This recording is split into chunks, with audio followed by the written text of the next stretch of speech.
Hello guys, welcome back to our channel.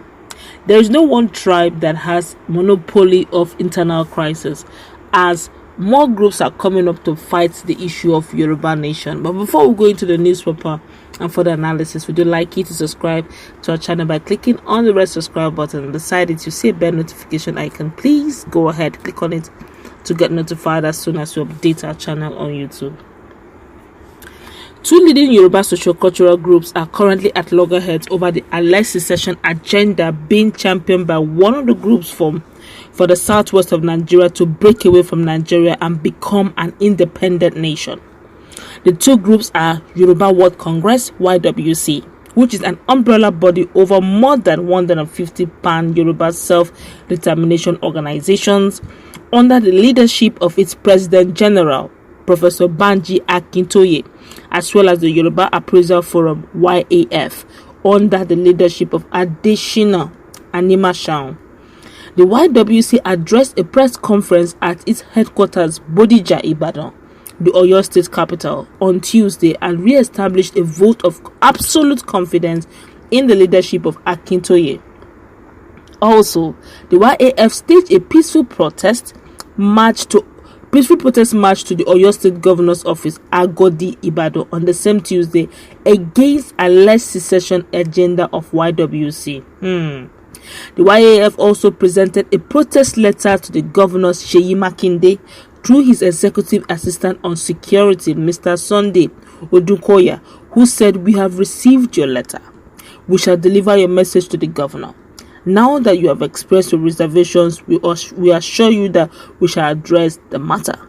The protesters carried placards with inscriptions including, "What we need is development, not secession. Together we stand, divided we fall. Together we stand and love one another. Believe in one Nigeria we stand. We are for unity, don't beat the drum of war." But addressing journalists on behalf of YWC, Dr. Tunde Hamzat dismissed the news making round that Akinoye was no longer the leader of the Yoruba nation, saying, "The Yoruba World Congress is one and indivisible under the leadership of Emeritus Professor Banji Akinoye. There is no crisis within YWC. We are not in contention with anyone or group. This is a family issue which is being resolved within the clan. We remain unequivocally committed to the ideals of the Yoruba World Congress YWC, as eloquently expressed by Professor Banji Akinoye, which are to liberate the Yoruba race from the oppression and persecution which Nigeria represents, to establish a better, more promising future for our teeming youth, and to ensure the peaceful achievement of self-determination as a Yoruba nation." This is a gathering of all the groups which elected Professor Banji Akinoye as Yoruba leader a year ago.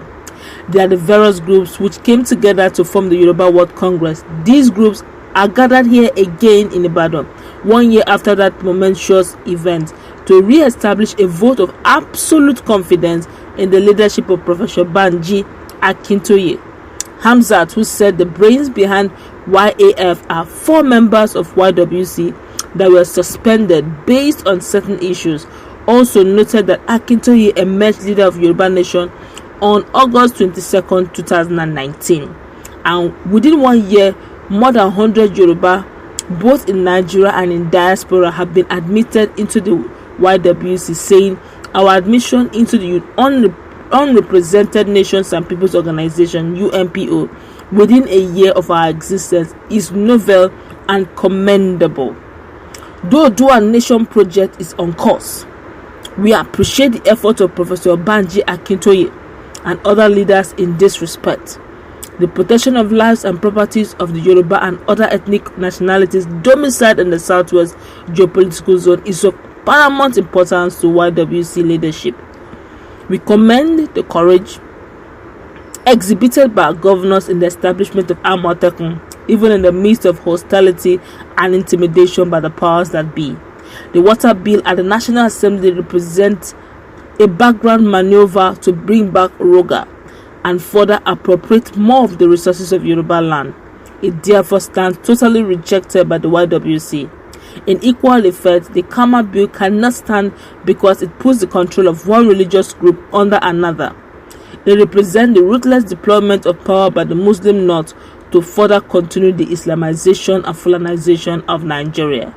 However, the protest letter entitled "Please Save Yoruba Land from Imminent Doom," signed by additional animation, addressed to Governor Makinde, reads in part, "Your Excellency, a motley of crowd of discontent zealots have lately increased the tempo of their unpatriotic activities, masquerading as championing the cause of the Yoruba people of the Southwest.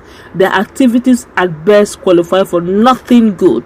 The Yoruba Appraisal Forum is by this statement giving a notice that we, as responsible Yoruba, will not fold our arms and watch a few disgruntled and self-serving individuals to turn our land into a war-torn zone like Somalia and Sudan.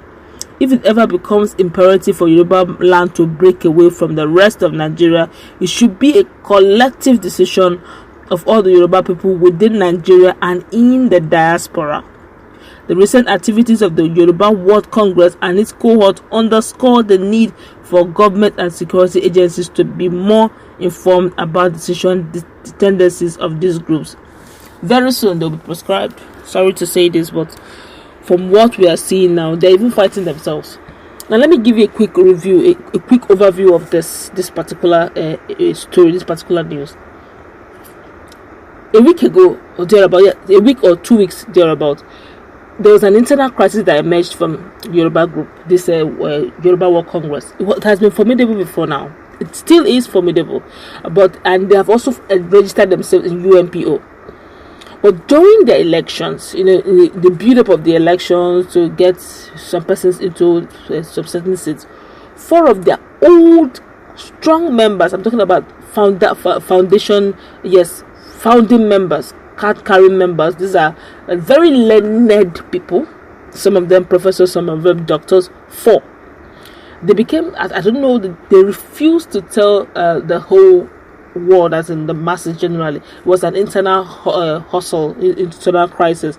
They refused to tell Nigerians exactly what went wrong, but it was so bad that they suspended them. About 3 of them were not even in the premises. 1 of them was in the premises during the suspension, and they realized that they couldn't totally remove them. So what they did was to insist that they should step aside. That it's optional if they choose to remain with Yoruba World Group, the Yoruba World Congress. It's optional, but for now they stand suspended. And all of a sudden we are hearing now all of a sudden that we now have YAF. And looking at what Hamzat said, he said these 4 guys make up YAF, now going against YWC, Yoruba World Congress. Have you now seen that it's actually an internal saboteur? This is not an outsider thing. It's an internal. Now they're now saying that they now wrote a letter. They're the one going on while these guys are now, they had their meeting 1 year celebration. Say okay, they've done well for themselves. Let them see how they will now move on with several agendas. These guys now came on that same day, same today, in Oyo, in Ibadan, Bodija to be precise, Ibadan, and they were now protesting, saying that Governor Makinde shouldn't keep quiet, that these guys are disgruntled, that Yoruba World Congress there are a bunch of disgruntled elements who want to bring unnecessary problems to Yoruba nation, that Yoruba nation stand with one Nigeria. All of a sudden, these same guys who were with YWC now decided that no, and they're now saying that they shouldn't keep quiet and shouldn't allow these guys to put the whole of Yoruba nations into trouble, and they should do well to ensure that their activities are caught in the net and caught before it becomes escalated and becomes something to worry about as a people. Now, have you now seen that this whole issue is beyond ordinary? Okay, so now if they have not even gone to, they are gaining momentum, but all of a sudden the fraction from their side are the one even fighting them, not the federal government, not even the state government. Now they now wrote a letter officially telling Sh0cks that look, do something about this group. We are against them. They're not speaking the mind of the whole Yoruba nation. And even if Yorubas want to ever secede, it's going to be done collectively. It's not going to be some few hands who just gather together and assume that they're speaking the mind of the Yorubas, but instead it's going to be everyone, all hand being on deck to say, okay, finally together all of us are seceding. Only then should they be taken serious. Other than that, they shouldn't. And that I call danger, because if they continue in this light with this official letter written, I'm afraid they may be looking at also looking forward to seeing how they want to either prescribe them so that they will stop their activities. But I don't know how this will play out. I'm just I'm assuming that if this continues this way, to go beyond this. But that's where we're going to wrap it up. What's your take on this latest internal crisis where brothers are actually fighting against their own brothers? Let's meet in our conversation. Let's interact. What's your view on this latest development? Don't also forget to like, share, subscribe to our channel. Stay tuned for more updates on this.